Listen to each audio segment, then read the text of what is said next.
أعوذ بالله من الشيطان الرجيم. بسم الله الرحمن الرحيم.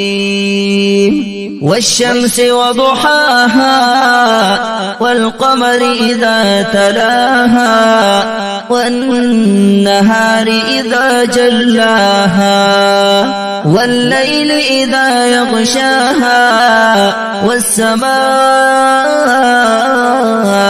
وما بناها والأرض وما طحاها ونفس وما سواها فألهمها فجورها وتقواها قد أفلح من زكاها وقد خاب من دساها كذبت ثمود بطغواها إذ انبعث أشقاها فقال لهم رسول الله ناقة الله وسقياها فكذبوه فعقروها فدمدم عليهم ربهم بذنبهم فسواها ولا يخاف عقباها.